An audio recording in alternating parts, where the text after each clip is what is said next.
ఉన్నటువంటి ప్రతి రైతులు కలిసి మనం చెప్పాల్సిన అవసరం ఉంది.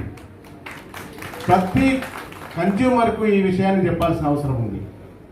అటువంటి చైతన్యమే గట్ట మనం తీసుకొస్తే ఖచ్చితంగా ఎలక్ట్రిసిటీ సెక్టార్లో ఉన్నటువంటి ఎంప్లాయీస్కు ఒక చరిత్ర, ఒక రికార్డు మిగిలిపోతుంది. నాడు భారతదేశాన్ని స్వతంత్ర పోరాటం చేసి ఎంతోమంది అసువులు బాసిరు, స్వాతంత్రం తెచ్చుకున్నాం. నిన్న 14 సంవత్సరాలు ఉద్యమాలు చేసినాం. దాదాపు 1300 మంది, అంతకుముందు 360 మంది ప్రాణాలు కోల్పోయి తెలంగాణ తెచ్చుకున్నాం. ఇలా ఒకరోజు జీతం పోతుందా, ఒకరోజు స్ట్రైక్ చేస్తే జైల్లో పెడతారా, ఏమన్నా చేసుకోండి. ఖచ్చితంగా అమెండ్మెంట్ తీసుకురావడానికి పార్లమెంట్లో బిల్లు పెడితే ఆ రోజు సమ్మెనే చేద్దాం మనం అంతా కలిసి. ఇంకోటి అవసరం లేదు, ఇంకో టాకే వద్దు. ఖచ్చితంగా ఉద్యమం అంటూ చేస్తే ఈ రాష్ట్రం చీకటైతే నిర్ణయాలు నార్త్ ఇండియాలో జరిగినటువంటి ఏదైతే జరిగిందో దాదాపు 1000 యూనిట్లు బంద్ అయిపోయినాయి, మెగావాట్స్.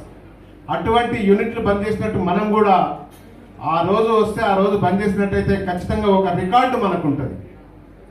ఆ రికార్డును మనం సృష్టించాలి. రాష్ట్రంలో ఉన్న రైతులందరికీ కూడా ఈ ఉద్యమం ఎందుకు చేస్తున్నారు అనేది తెలిసేలా మనం చేయాలి. ఆ కాన్సెప్ట్ తోటే మనం ఉండాలని చెప్పేసి మీ అందరినీ ఈ వేదిక మీద నుంచి కోరుకుంటూ నాకు ఈ అవకాశం ఇచ్చిన పెద్దలకు ధన్యవాదాలు తెలుపుతూ ముగిస్తాను.